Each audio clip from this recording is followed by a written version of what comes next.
The Secret of the Underground Room by John Bellairs, Chapter 4. 2 days passed. Then one evening, as Johnny was sitting by the radio in the parlor, the phone rang. Quickly, he snapped off the radio and jumped up. He ran into the front hall and picked up the receiver, and he was not terribly surprised to hear the professor's voice at the other end. He had been expecting to hear from him. However, the first thing the professor said absolutely stunned Johnny. "Hello, John. How would you like to go to England with me?" Johnny could not have been more surprised if the professor had invited him to go to Mars. "England? Professor, what's going on?" "If you will stop yelping at me and come over here right away, I'll tell you," said the professor smoothly. "I've just taken a pan of my fudge-covered super brownies out of the oven, and you can have some if you're good." A few minutes later, Johnny and the professor were sitting at the white enameled table in the professor's kitchen, munching brownies and drinking milk. The professor was wearing a flour-smeared white apron and a puffy white chef's hat, and every now and then Johnny would glance at the old man and see the sly, secretive smile on his face. Finally, he decided that he couldn't stand the suspense any longer. "All right, Professor," he exclaimed irritably. "You said that you were going to take me to England. Come on, tell me about it." The professor took another bite of his brownie and chewed it thoughtfully. And suddenly he leaned forward, put his elbows on the table, and stared intently at Johnny. "John," he said quietly, "I think I know where Higgy has gone to. You see, I took that spoon to the chemistry professor, and do you know what he told me? He said that it is made out of Britannia metal, an alloy that contains copper, tin, and antimony, the three elements whose symbols were on the tag." Johnny stared wonderingly at the professor. "You mean you think Father Higgins has gone to England?" Johnny knew Britannia was one of the old names for England. He had read it somewhere. The professor nodded gravely. "Yes," he said. "When he appeared at your bedside, by your bedside, that's what he was trying to tell you. You see, his mother is buried in England. And do you remember that card that was stuck onto the piece of stained glass? It said to raise the dead. I think that Higgy has some crazy idea that he's going to use that piece of glass to bring his mom back. Or maybe he's under some kind of evil spell that is making him do strange things. Whatever is going on, I think he needs help badly. We've got to go to England and try to find him." England. Johnny's head was really spinning now. He had been to England once before with Fergie and the professor. It had been a sightseeing trip, for the most part, but this was something different. They were going to England to save Father Higgins' life. Suddenly a thought occurred to him. "Professor," he said, "do you have any idea where Father Higgins might be?" The professor sighed. "Well," he began slowly, "I couldn't say where he is at this moment, but I'll bet I know a town he'll be visiting, Glastonbury. It's an old rural village in the western part of England. Some people think that King Arthur and his wife were buried in the abbey there." Johnny was getting more puzzled by the minute. "Why would Father Higgins want to go there?" "Because that's where his mother is buried. Higgy's father was Irish and his mother was English. When her husband died, Mrs. Higgins went back to England to live with her relatives. After her death, she was cremated and her ashes were buried under the floor in the little church in Glastonbury. I remember Higgy talking about how—" "But Catholics don't believe in cremation," said Johnny, interrupting. "How come they did that to Mrs. Higgins?" The professor smiled. "Well, Mrs. Higgins wasn't a Catholic." The professor opened his box of cigarettes and took one out. Thoughtfully, he lit it. "Of course," he said, and he blew out a stream of smoke, "I could be wrong about the place Higgy has gone to. I could be wrong about a lot of things. But going to Glastonbury is better than running up and down England yelling, 'Higgy!' at the top of our voices. As I said before, I really do think he wants to bring his mom back from the dead so he can talk to her. I know it sounds crazy, but a lot of crazy things have been happening to the poor man lately." Silence. Johnny toyed with the crumbs on his plate, and then he spoke up. "Do you think my grandma and grandpa will let me go?" he asked. The professor grinned slyly. "They will if I pretend that this is an educational trip, something that will help you get better grades in school. Leave that part to me, and it's my trip and it's my treat, in case you were wondering. Are there any questions?" Johnny hesitated. There was something he wanted to ask, but he didn't know how to put it. "Professor," he said hoarsely, would it be possible? Could Fergie come with us?" The professor stared for a while at the burning tip of his cigarette, and then he laughed loudly. "Ha ha!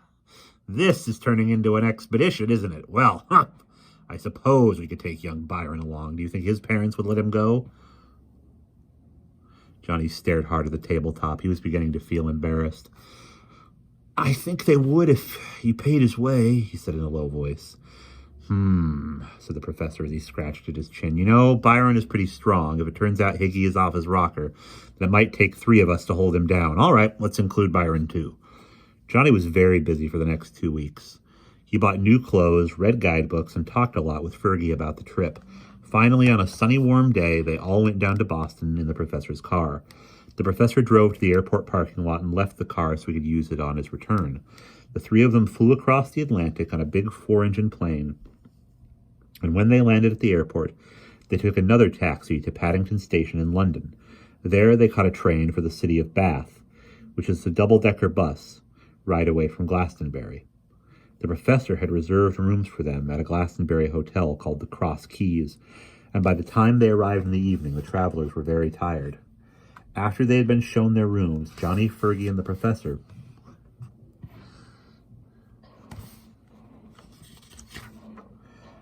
went down to have a cold supper in the dining room of the hotel.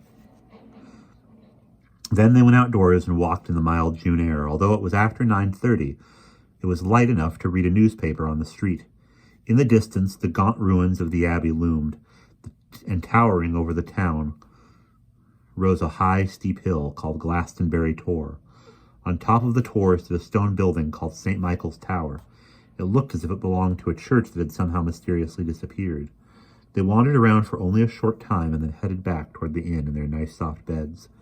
The next morning after breakfast, the professor led his 2 friends down the main street of the town to an old church named for St. John the Baptist.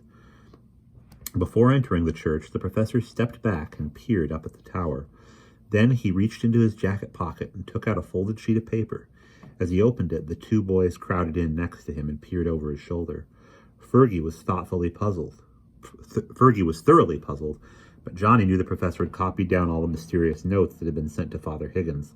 Smugly, the professor explained to Fergie how he had sneaked into Father Higgins' house while policemen were roaming around upstairs.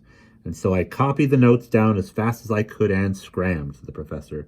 "And I was just looking up at the tower to see if there are any faceless images on it. But there aren't."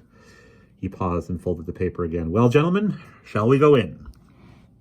The boys followed the professor into the cold, dank gloom of the old stone church. Their voices rose and echoed as they walked along. Looking at the worn stones on the floor, the professor explained that this was the church where Father Higgins' mother was supposed to be buried. Many of the square flint slabs were gravestones with names and dates on them, but none mentioned Mrs. Higgins. Finally, they came to a wide space in front of the high altar, where broad steps rose to a beautifully carved marble screen covered with gesturing figures. At the bottom of the steps were more inscribed stones, and the professor hunched over with his hands on his knees so he could see them better. Scuttling sideways, he went from one to the next, until suddenly he let out a loud exclamation. "Ha!" he crowed. "This is it! My memory did not fail me after all. This is where Father Higgins' mother is buried." The boys moved in close to look. Sure enough, the neat letters said, "In memory of Mary Elizabeth Higgins, 1888 to 1946, whose ashes repose beneath this stone." Dropping quickly to his knees, the professor examined the edges of the stone which was cemented firmly into the pavement. There was no sign that the slab had been pried up or tampered with in any way.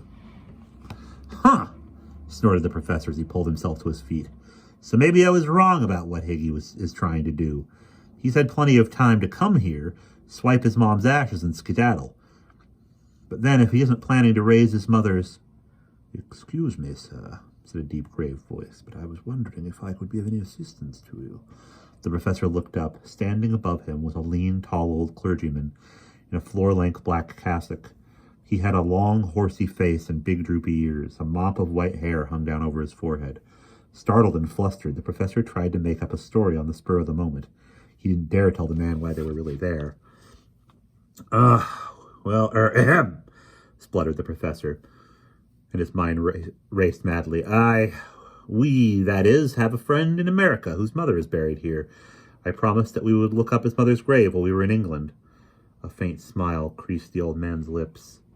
"How very kind of you," he said in a slightly sarcastic tone that puzzled the professor. "You are welcome to examine our church until noon. when a communion service will be held after that. The old man rattled on, but the professor was not listening to him. He was staring into the man's eyes. Their gaze met, and the professor flinched. Quickly he glanced away, and then with a great effort the professor pulled himself together. He looked at Johnny and Fergie and forced himself to smile pleasantly at the old man. Then he coughed pompously and yanked his gold watch out of his vest pocket. Said the professor, popping the gold lid to read the face. I fear we must be off to examine the ruins of the abbey.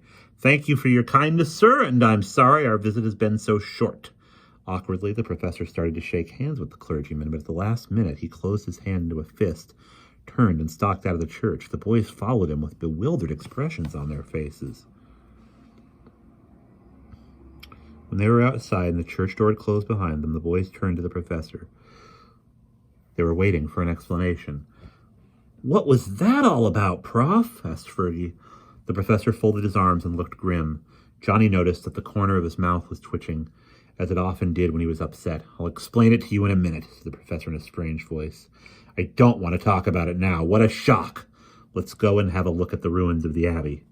A few minutes later, they were walking among the tall, roofless stone walls of Glastonbury Abbey. Normally, the professor would have been talking a mile a minute, but he was dead silent. They wandered across the well-trimmed grass till they came to a low brick wall that lay beyond the great towering masses of wrecked stone. The professor sat down on a wall and took out a black cardboard box decorated with a gold two-headed eagle. From it, he plucked a black and gold cigarette, and when it was lit, he stared off into space, with the strangest of looks on his face. By now, the boys were very impatient. The professor obviously knew something, and they wanted to know it too. Come on, Professor, said Johnny anxiously. If you found out anything, we have a right to know too. Yeah, chimed in Fergie. The professor's face was stony. The professor's face was stony. He went on smoking for a while before he spoke. When I was talking to that old clergyman, he began slowly, I happened to look into his eyes. And if I had a weak heart, I probably wouldn't be talking to you now. Boys, I tell you, that old man has Father Higgins's eyes. Johnny gasped. Are you sure? The professor nodded. Higgy's eyes are a peculiar shade of green, with little yellow flecks mixed in. I know him well enough to say that those are his eyes. There is absolutely no doubt about it in my mind. A lot of people never notice special things about a person's appearance, but I always do. The boys looked at each other. They knew the professor well, and he wasn't acting any crazier than he usually did. Could he be right? And if so, what did all this mean? Fergie gave the professor a skeptical glance.